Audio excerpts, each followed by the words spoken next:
MA final paper 7 philosophy of religion.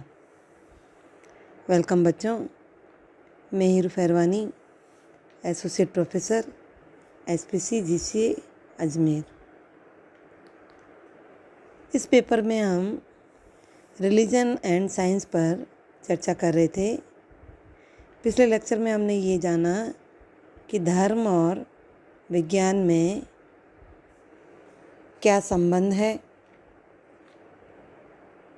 धर्म का असमझौतावादी दावा और विज्ञान का असीमित क्षेत्र, इस पर हमने चर्चा की थी। उसके बाद सीमा निर्धारण की असंभाव्यता पर हम बात कर रहे थे, इम्पॉसिबिलिटी ऑफ डिमार्केशन, यानी विज्ञान और धर्म के बीच में सीमा रेखा निर्धारित करना संभव है या असंभव है। तो जैसा कि हैरिस ने कहा है कि कुछ विद्वान जो है इस बात से सहमत हो सकते हैं कि धर्म का संबंध जो है सत्यता के ज्ञान से है और धर्म का जो आधार है वो विश्वास या श्रद्धा है। तो धर्म की जो सत्यता है वो विज्ञान से परंतु उसे हम वैज्ञानिक पद्धति से प्राप्त कर सकते हैं। हैरिस कहते हैं कि धर्म जो है केवल भावना का विषय नहीं है और जो हमारी श्रद्धा या विश्वास है वो भी कोई अबौद्धिक नहीं है। एक दैवी सत्ता में जो हम विश्वास करते हैं वो एकमात्र कल्पना नहीं है, ये एक सत्य विश्वास होता है। कुछ लोग जो है विज्ञान और धर्म का भेद करते हुए कहते हैं कि विज्ञान तो बुद्धि पर आधारित है और धर्म जो है विश्वास पर आधारित है, लेकिन ये बात भी पूरी तरह से ठीक नहीं है, क्योंकि दोनों को ही एक दूसरे की अपेक्षा रहती है। अब धर्म को भी विवेकहीन नहीं कह सकते हैं, तो विज्ञान में भी हम किसी न किसी रूप में विश्वास का सहारा यानी श्रद्धा की बात देखते हैं। क्योंकि एक वैज्ञानिक जब भी किसी निष्कर्ष पर पहुंचने का प्रयास करता है तो उसे ये विश्वास रहता है कि जो आधार से निष्कर्ष निकाले जाते हैं उसकी अगर हम परीक्षा करने बैठें तो वो भविष्य में उसकी परीक्षा कर सकते हैं। तो जहाँ पर पूर्व मान्यताओं की बात है वे तो खोज और प्रमाण का विषय हैं, परंतु बिना विश्वास के कोई भी ज्ञान जो है वो संभव नहीं होता है, ऐसा हैरिस मानते हैं। कुछ विश्वास ऐसे भी हैं जिनके बारे में हम अनुभव के आधार पर ये नहीं जान सकते हैं या ये नहीं सिद्ध कर सकते हैं कि उन विश्वासों का मूल कारण क्या है। जिनका भी हमें अनुभव हो रहा है फिर भी हम उनमें विश्वास करते ही हैं।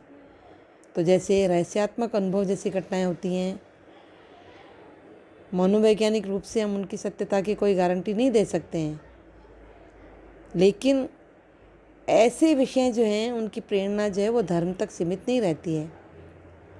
जैसा कि गणित के क्षेत्र में देखा जाए तो कुछ ऐसे सिद्धांत हैं जिनकी सत्यता के बारे में हम संदेह नहीं कर सकते हैं, लेकिन फिर भी कई प्रयासों के बाद भी उससे हमें प्रमाण प्राप्त नहीं हो पाए हैं। क्वांटम थ्योरी इसी तरह का ही एक एग्जाम्पल है। तो कहने का तात्पर्य यह है कि जो प्रकृति के नियमों से अलग हैं, जैसे ईसा मसीह, इनका जन्म और उनका पुनः जीना, तो ये भी एक संघटना है जिसे दिव्य घटना कहा जाता है और उसे उसी रूप में भी हम परिभाषित करते ही हैं। तो धर्म का संबंध जो है वो अनंत से होता है और विज्ञान का संबंध जो है वो सीमित से होता है। धर्म एक पूर्णता की खोज है और विज्ञान एक अंश की खोज है, लेकिन फिर भी इन्हें एक दूसरे का पूरक माना जाता है। विज्ञान जो जगत की व्याख्या जो है कार्य कारण के नियम पर बल पर करता है, विज्ञान ये बताने में सक्षम होता है कि कार्य और कारण का नियम जो है क्यों काम करता है, जबकि धर्म जो है जगत को व्यवस्थामूलक सिद्ध करता है और व्यवस्थामूलक उसे सिद्ध करके विज्ञान के कार्य की वो पूर्ति कर रहा है। इसलिए कहा भी जाता है कि जहाँ विज्ञान समाप्त होता है वहाँ धर्म का जन्म होता है। विज्ञान बुद्धि पर आधारित है, जबकि धर्म जो है अनुभव पर आधारित है।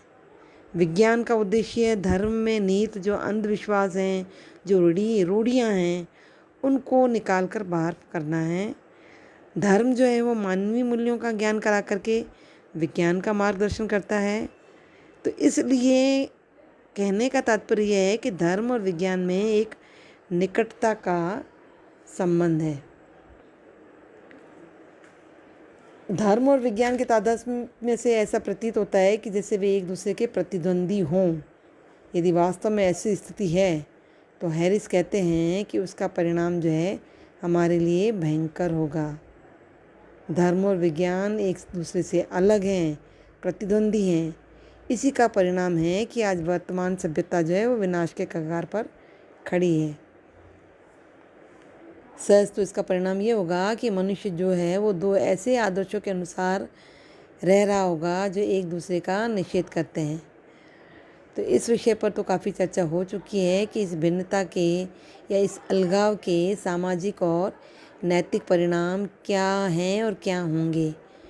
तो धर्म और विज्ञान का संबंध जो है वो सत्य से होता है, और सत्य से यहाँ कहने का मतलब है परम सत्य से है। धर्म और विज्ञान के सत्य यहाँ दो अलग अलग सत्य नहीं हैं, दोनों ही यहाँ पूर्ण निष्ठा की बात कर रहे हैं। धर्म और विज्ञान जो है हमारे ज्ञान के एक तरह से आवश्यक अंग माने गए हैं। ज्ञान के अनेक पहलू हैं। धर्म ज्ञान का एक पहलू है तो विज्ञान ज्ञान का दूसरा पहलू है। यद्यपि ये दोनों ज्ञान के ही दो पहलू हैं, फिर भी इनमें एक गहरा संबंध देखने को मिलता है। कारण यह है कि दोनों पहलुओं का आधार जो है एक ही है। तो हम निष्कर्ष में के रूप में हम ये कह सकते हैं कि धर्म और विज्ञान एक दूसरे के विरोधी नहीं हैं।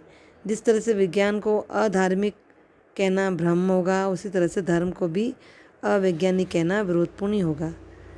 यदि धर्म और विज्ञान के बीच में समय समय पर कोई संघर्ष होता हुआ देखा गया है, फिर भी दोनों के मिलन से मानवता की रक्षा हो सकती है। तो कहा जाता है कि धर्म और विज्ञान को एक दूसरे से अलग करना हमारे व्यावहारिक जीवन के लिए बड़ा ही घातक सिद्ध होगा। इसलिए आइंस्टाइन ने अपने लेख साइंस एंड रिलीजन में धर्म और विज्ञान के संबंध की एक व्याख्या उपमा के द्वारा की है कि धर्म के अभाव में विज्ञान पंगु है और विज्ञान के अभाव में धर्म अंधा है। धर्म जो है हमारे गंतव्य स्थल को निर्भीत करता है और विज्ञान हमारे समक्ष उन साधनों को रखता है जो लक्ष्य की प्राप्ति में या अपने गंतव्य स्थान तक पहुंचाने में हमारी सहायता करते हैं। तो इसलिए धर्म और विज्ञान में पारस्परिक निर्भरता का संबंध है। हैरिस कहते हैं कि विज्ञान की जो विधि है वो आलोचनात्मक विधि है। इसका मतलब ये भी नहीं है कि मनुष्य के लिए धर्म का कोई महत्व ही नहीं है। प्राचीन धार्मिक मान्यताओं को यदि हम नए स्रोतों के प्रकाश में देखें तो उनका महत्व भी है और वैधता भी है। इसलिए यह कहना कि धर्म और विज्ञान समरूप हैं, उनमें तादात्म्य है, तो इसका अर्थ नास्तिकता नहीं है। विज्ञान जिस ईश्वर को अनावश्यक मानता है वह धार्मिक विचारों का ईश्वर है। आज के मनुष्य का जो आर्थिक, बौद्धिक और वैज्ञानिक होने का दावा करने के बाद भी उसकी रुचि जो है कुछ अलग प्रकार के विषय में दिखाई देती है या हमें देखने को मिलती है। मानव को पशुओं से अलग इसलिए कहा गया है क्योंकि उसमें बौद्धिक चेतना है। तो जो आदिम धर्म है, दर्शन और दर्शन की अवस्थाएं हैं, वे सारी एक विकासशील प्रक्रिया के चरण हैं। सभी धर्म न तो अंधविश्वास होते हैं और न ही जड़ होते हैं या निष्क्रिय होते हैं। ठीक है, तो इस तरह से धर्म और विज्ञान में परस्पर भेद होते हुए भी उनमें पारस्परिक निर्भरता का एक संबंध देखा जाता है। धर्म और विज्ञान के बीच में हम किसी भी प्रकार का भौतिक या आध्यात्मिक भेद नहीं कर सकते हैं। इन्हें बुद्धि और श्रद्धा के आधार पर हम अलग नहीं कर सकते हैं। विज्ञान का काम होता है प्रदर्शन करना और धर्म का क्षेत्र होता है प्रेरणा। इसलिए ये दोनों ही ज्ञान के सोर्स हैं या स्रोत हैं। ठीक है, तो ये था धर्म और विज्ञान के बीच में सीमा रेखा या सीमा निर्धारण की असंभाव्यता। ओके, ये चैप्टर आज ही समाप्त हुआ। Thank you.